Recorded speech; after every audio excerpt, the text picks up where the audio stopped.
Hello students, today we are going to see topic number 9, induction and energy transfer. You know the meaning of this word induction and energy transfer. Okay, here A, B, C, D is a rectangular frame. A, B, C, D is a rectangular frame of wire, and this rectangular frame is perpendicular to the this rectangular frame is perpendicular to the magnetic field, means frame is kept in magnetic field. Okay, see here this sign plus, these signs indicates that the magnetic field B into the plane of paper, म्हणजे B ची direction he into the plane of paper आहे त्या फ्रेमच्या ABCD फ्रेमच्या. तर consider a loop ABCD, हा एक loop consider करा वायरचा, मूव्हिंग विथ कॉन्स्टंट व्हेलॉसिटी. हा जो लूप आहे ABCD moving with constant velocity V in A uniform magnetic field B. तो मूव्हिंग आहे पण कोणत्या फील्ड मधून मूव्हिंग करतो आहे? Magnetic field B. तर मॅग्नेटिक फील्ड हे क्रॉस मार्कने शो केलेलं आहे. हे मॅग्नेटिक फील्ड आहे. त्या मॅग्नेटिक फील्डची बाउंडरी ही जी डॉटेड लाईन आहे त्या डॉटेड लाईनने दर्शविलेली आहे, रिप्रेझेंट केलेली आहे. समजलं? मग ABCD ही जी फ्रेम आहे ती, आता ABCD फ्रेम, सपोज ABCD ही जी रेक्टँग्युलर वायरची फ्रेम आहे, मेटॅलिक वायरची फ्रेम आहे, आणि तिला magnetic field perpendicular means into the plane of paper, ती अशी हळूहळू मूव्ह होत आहे. तर बघा अशी सिच्युएशन कन्सिडर करा. Consider a loop ABCD moving with constant velocity V in a uniform magnetic field B. ABCD हा लूप कॉन्स्टंट व्हेलॉसिटीने या मॅग्नेटिक फील्ड मध्ये मूव्हिंग करत आहे. A current I is induced in the loop. According to Faraday, there is motion of conductor in the magnetic field. So, current I is induced in the loop in clockwise direction. तर current जे तयार होईल या loop मध्ये ते कोणत्या डायरेक्शनने? Clockwise direction. या क्लॉकवाइज डायरेक्शनने हे करंट I इंड्यूस होईल. Current I is induced in the loop in clockwise direction. घड्याळाच्या दिशेने, घड्याळ फिरते त्या दिशेने करंट I हे इंड्यूस होईल in the loop in clockwise direction. Let F1, F2, F3 be the forces acting on side AD, AA', DD' respectively.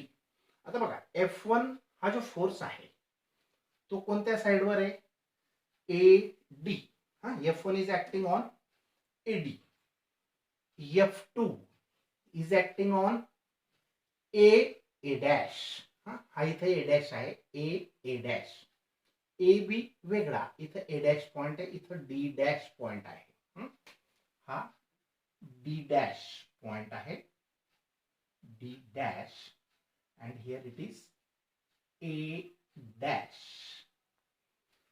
तर F2 हा एवढ्या साइडवर ऍक्ट होत आहे AA', आणि F3 हा D' साइडवर ऍक्ट होत आहे, प्रयुक्त होत आहे. The dashed line shows limit of magnetic field. ही जी डॅश्ड लाईन आहे, डॉटेड लाईन आहे, ही लिमिट ऑफ मॅग्नेटिक फील्ड, म्हणजे इतकंच मॅग्नेटिक फील्ड आहे. जर ही फ्रेम बाहेर गेली तर एवढा पार्टवर मॅग्नेटिक फील्डची ऍक्शन होत नाही. म्हणून the dashed line shows limit of magnetic field to pull the loop at constant velocity. या लूपला आपण पुल केलं, खेचलं, विथ कॉन्स्टंट व्हेलॉसिटी व्ही. किती व्हेलॉसिटीने? व्ही एवढ्या व्हेलॉसिटीने आपण पुल केलं म्हणजे खेचलं टुवर्ड्स राईट. कोणत्या डायरेक्शनला? टुवर्ड्स राईट, राईट डायरेक्शनला. It is required to apply external force F. आपल्याला ह्या फ्रेमला इकडे पुल करण्यासाठी एफ एवढा फोर्स अप्लाय करावा लागेल. Suppose on loop, so as to overcome the magnetic force of equal magnitude. कशासाठी हा फोर्स लावावा लागेल? कारण हे जे फोर्सेस आहेत तर ते त्या फोर्सला ओव्हरटेक करावा लागेल तरच ती फ्रेम बाहेर निघेल. म्हणजे F1 ला ओव्हरटेक करण्यासाठी हा एफ फोर्स ऍक्ट करणे, एक्सटर्नल फोर्स हा एफ ऍक्ट करणे गरजेचे आहे. समजलं? हे बघा, to pull the loop at constant velocity towards right. ह्या लूपला कॉन्स्टंट व्हेलॉसिटी व्ही ने राईटला पुल करण्यासाठी, ओढण्यासाठी इट इज रिक्वायर्ड, हे आवश्यक आहे, to apply external force F. बाहेरचा फोर्स एफ एवढा लावणे गरजेचे आहे ऑन लूप, लूपवर. सो एज टू ओव्हरकम, की जेणेकरून आपण ओव्हरटेक करणार किंवा ओव्हरकम होणार द मॅग्नेटिक फोर्स. कोणावर ओव्हरकम करणार आपण? कोणावर मात करणार? To overcome the magnetic force of equal magnitude but opposite in direction. म्हणजे ह्याच्या equal in magnitude but opposite in direction या फोर्सवर, या फोर्सने ओव्हरकम म्हणजे मात करावी लागेल, तेव्हाच ती ABCD जी फ्रेम आहे ती बाहेर येऊ शकेल. ओके, तर equal magnitude but opposite in direction. मग the rate of work done on loop is. मग आपण त्या लूपला तिकडे मूव्ह केलं व्ही एवढ्या व्हेलॉसिटीने, एफ एवढ्या फोर्सने. का हा फोर्स लावावा लागला? कारण हा फोर्स हा मॅग्नेटिक फील्ड फोर्स आहे. या F1 च्या मॅग्नेटिक फील्ड फोर्स एवढाच हा फोर्स, एक्सटर्नल फोर्स अप्लाय करावा लागेल ऑपोजिट डायरेक्शनने, तेव्हा काहीतरी वर्क डन होईल. The rate of work done on loop is. आता वर्क डन कसं काढतात त्याच्या अगोदर आपण पॉवर काढूया. Power is equal to work upon time. हा फॉर्म्युला आपण शिकलेले आहेत. आणि वर्क काय असतं? फोर्स इंटू डिस्प्लेसमेंट असतं. आणि हा टाइम ऍज इट इज, जसाचा तसा. बर, आता हा फोर्स, पॉवर म्हणजे पी लेटर, हा पॉवर लेटर पी. वर्क ला आपण फोर्स इंटू डिस्प्लेसमेंट फॉर्म मध्ये लिहिलेला आहे, अपॉन टाइम जसाच्या तसा. पण हा एवढा जो फॅक्टर आहे, displacement upon time, displacement upon time काय असतो? व्हेलॉसिटी. हा फोर्स जसाच्या तसा. So power P is equal to force into displacement upon time म्हणजे काय? व्हेलॉसिटी. मग P is equal to force into velocity. P is equal to force into velocity. This is power is a scalar quantity and it can be expressed in terms of dot product or scalar product of two vectors. In 11th we have seen. तर P upon F into V असा लिहिला. Let us find. हा formula तुम्हाला 10th पासून माहित आहे. Let us find the expression for P in terms of B. Let us find. P साठी आपण एक्सप्रेशन लिहिलं F into V. पण आपल्याला या P चं expression in terms of B म्हणजे B च्या स्वरूपात लिहायचं आहे. पॉवरला आपण B च्या स्वरूपात लिहायचे, मॅग्नेटिक फील्डच्या फॉर्म मध्ये लिहायचे असेल. अजून resistance, area and width. B म्हणजे मॅग्नेटिक फील्ड, रेजिस्टन्स म्हणजे या वायरचा रेजिस्टन्स, एरिया आणि विड्थ. एरिया म्हणजे या कॉइलचा, सॉरी या रेक्टँग्युलर फ्रेमचा area. L is the length and X is the breadth. Here X is the breadth. तर या फॉर्म मध्ये लिहायच्या आणि width. When the loop is moved to right, जेव्हा या लूपला आपण राईटला मूव्ह केलं तर द डिस्टन्स एक्स डिक्रीजेस. हे जी डिस्टन्स एक्स आहे ही जेव्हा हे लूप बाहेर येईल तेव्हा हे एक्स डिस्टन्स काय होईल, कमी कमी होईल. दॅट इज, याचाच अर्थ जर एक्स कमी झाला तर एल इंटू एक्स म्हणजे एरिया ऑफ द लूप आहे तो कमी होईल. That is area of loop inside, area of loop inside the field पाहिजे होतं, inside the field decreases. Inside the field, magnetic field, तो काय होणार, डिक्रीज होतो. हा मॅग्नेटिक फील्ड मधला हा एरिया काय होईल, कमी होईल, म्हणजे हा लूप बाहेर येईल.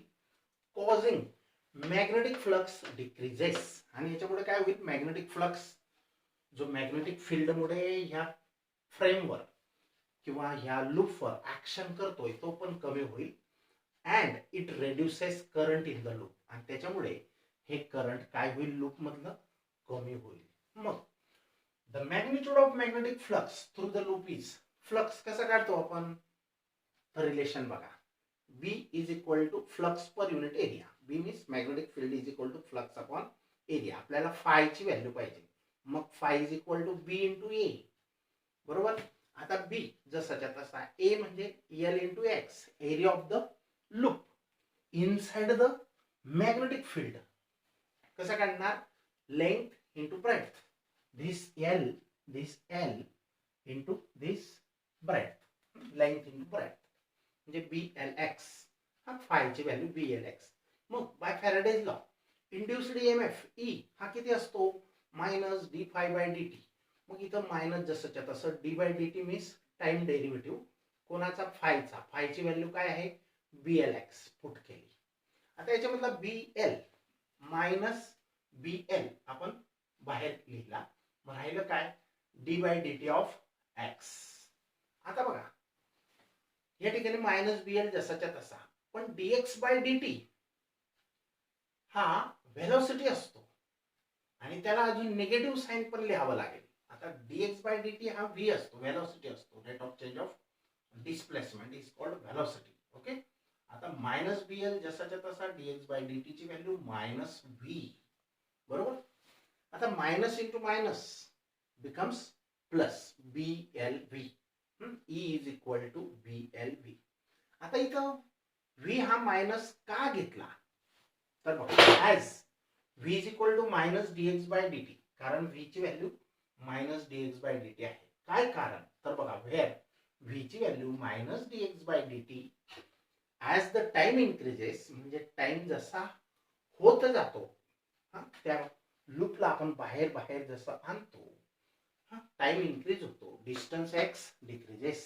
एक्स काय होत जातं, कमी होत जातं. म्हणजे जशी ही लूप बाहेर बाहेर येते तसं एक्स म्हणजे हे डिस्टन्स कमी कमी होत जातं. आणि म्हणून देअरफॉर व्हेलॉसिटी इज निगेटिव्ह. म्हणून ही व्हेलॉसिटी निगेटिव्ह आहे. म्हणजे व्हेलॉसिटी आणि डिस्टन्स, तर व्हेलॉसिटी कमी होते म्हणून मायनस साइन वापरलेलं आहे. The induced current I is, आता करंट कसं लिहितो आपण, EMF upon R, Ohm's law आहे बघा. V is equal to IR. पण आपल्याला V ऐवजी इथं E घ्यायचं आहे, EMF घ्यायचं आहे. मग R is equal to, sorry, I is equal to काय येणार, E upon R. E upon R. इथं E म्हणजे मॅग्निट्यूड ऑफ EMF आहे. इथं डायरेक्शनची गरज नाही EMF ची. E upon R, I is equal to E upon R, magnitude of E. बरं, E ची व्हॅल्यू किती आहे, BLV. डायरेक्शन ची गरज नाही. E ची व्हॅल्यू BLV पुट केली upon R. Let it be equation number 2. समजा हे इक्वेशन नंबर 2 आहे. आता the force acting on AA dash and DD dash. आता बघा AA डॅश हा F2 आणि DD डॅश हा F3. हे जे फोर्सेस आहेत हे इक्वल अँड ऑपोजिट आहेत. Force acting on A dash, A dash वर ऍक्ट होणारा फोर्स F2 आणि डी डॅश याच्यावर ऍक्ट होणारा force F3. That is F2 and F3 are equal in magnitude and opposite in direction. Therefore, they cancels each other. म्हणून ते एकमेकांना cancel करतात. Okay. F1 is opposite to F. हा F1 या F ला external फोर्सला हा magnetic field force आहे, आपण मॅग्नेटिक फील्ड फोर्स आहे, आपण मॅग्नेटिक फील्ड फोर्स आहे, हे तयार झालेले आहेत हे फोर्सेस. हे इक्वल आणि अपोजिट कॅन्सल करतात, मग राहिला हा आणि याच्या इक्वल हा घेतला आहे. म्हणजे F1 is opposite to F. F is equal to minus F1. Opposite असेल तर मायनस यूज केला आपण. F is equal to minus F1. The magnitude sorry not it the magnitude of F1 is. आता हा जो F1 आहे हा magnetic field force आहे आणि तो कसा लिहिला जातो, F1 ILB sine of theta. अगोदरच्या चॅप्टर्स मध्ये आपण शिकलेलो आहे. हा F मॅग्नेटिक फील्ड फोर्स किती असतो, ILB साइन ऑफ थिटा. इथं फक्त आय आपण स्मॉल लेटर वापरलेले आहे, कॅपिटल पण यूज करू शकतो. आता F, L आणि B हे तिघही एकमेकांना परपेंडिक्युलर आहेत. बघा F हा इकडे आहे, L म्हणजे हा L इकडे आहे असा. F आणि L हे परपेंडिक्युलर आहेत आणि या दोघांना अजून B परपेंडिक्युलर आहे. B into the plane of the paper आहे. ओके. मग हे परपेंडिक्युलर असल्यामुळे थिटा हा जो अँगल आहे कोणामधला अँगल, तो L आणि B मधला अँगल, तर हा 90 असेल. किंवा F is perpendicular to L, F and L both are perpendicular to B, so 90 degree angle, theta is 90 degree. आता इथं थिटाची व्हॅल्यू 90 डिग्री आपण पुटअप केली तर F1 इज इक्वल टू शिल्लक काय राहणार आहे, ILB. मग F1 ची value ILB, put value of I from 2. I ची value BLV upon R put करूया कुठं, इथं. तर बघा F1 put value of I he value BLV upon R from 2 equation 2 मधून पुट करूया इथं. तर I ची value BLV upon R put केली. बघा या I ची व्हॅल्यू ही पुटअप केली, LB जसाच्या तसा. आता काय करायचं, B into B B square, L into L L square, V जसाच्या तसा, R जसाच्या तसा. This is the force. Equation number 3. हा फोर्स आपण तयार केला. आता rate of mechanical work that is power is. Power काय असतो, mechanical work, rate of doing work is called power. तर rate of mechanical work that is power. Power कसं काढतो आपण, फोर्स इंटू वेलॉसिटी. हा फॉर्म्युला पण 10th मध्ये झालेला आहे. मग इथं पॉवर काढण्यासाठी हा फोर्स लागतो म्हणून तो फोर्स काढला आणि फोर्स साठी ILB मध्ये I लागतं म्हणून I फाइंड आउट केलं आणि करंट साठी EMF लागतो म्हणून EMF काढला आणि EMF साठी फाय लागतो म्हणून फाय तयार केला आणि फाय साठी BA लागतो म्हणून हे असं तयार केलं. ओके. तर हे रिव्हर्स ऑर्डर मध्ये आपण चेक करू शकतो की कोणती गोष्ट का फाइंड आउट करावी लागली. ओके. तर आता F इंटू V.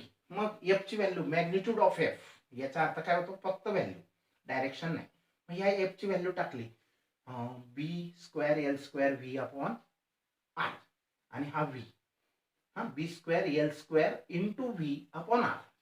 हा V अजून हा V, हा V, या F ची व्हॅल्यू एवढी आहे. मग तयार काय झालं बघा, काय तयार झालं, B square L square V square upon R. हे equation P is equal to तयार झालं. बर, हे झालं rate of mechanical work that is power. Okay. पॉवरची व्हॅल्यू इतकी तयार केली आपण. The rate of production of heat energy, rate of production of heat energy in the loop. आता बघा करंट फ्लो झाल्यामुळे या लूप, मेटॅलिक लूपला काही ना काही रेजिस्टन्स असावा. मग तो कसा काढणार, रेजिस्टन्समुळे हीट प्रोड्यूस होते. करंट फ्लो झालं तर रेजिस्टिव्ह एलिमेंटमधून, तर आपल्याला हीट फाइंड आउट करता येईल. मग हीट कशी काढतो आपण? P is equal to I square R. मग आय स्क्वेअर ची व्हॅल्यू, आय ची व्हॅल्यू बघा, आय ची व्हॅल्यू काय आहे? इथं कॅपिटल यूज केला गेलाय, तो स्मॉल यूज करू शकतो आपण. आय स्क्वेअर आर, आय ची value BL V upon R आहे, त्याचा स्क्वेअर आहे म्हणून स्क्वेअर, हा आर जसाच्या तसा. मग इथं काय होईल? B square L square V square upon R square. B square L square V square upon R square. त्या आर स्क्वेअर मधला एक आर आणि हा आर कॅन्सल झाला. शिल्लक काय राहिले मग? P is equal to B square L square V square upon R. This is equation number 5. आता इक्वेशन 4, इक्वेशन 4 and 5 कंपेअर करा. हे इक्वेशन नंबर 4 आहे. Compare equation 4 and 5. We find that, हे दोन इक्वेशन आपण जर पाहिले तर असं दिसून येते की that the rate of doing mechanical work, हा मेकॅनिकल वर्क आहे आणि हा हीट आहे. We find that rate of mechanical work is exactly the same as the rate of production of heat. म्हणजे rate of work is the same as the rate of production of heat energy in the loop, and thus the work done in the loop appears as heat energy in the loop. आणि जे पण work done होतो ते कशाच्या स्वरूपात दिसून येतं? appears in the form of heat energy in the loop. Okay, now we'll stop here.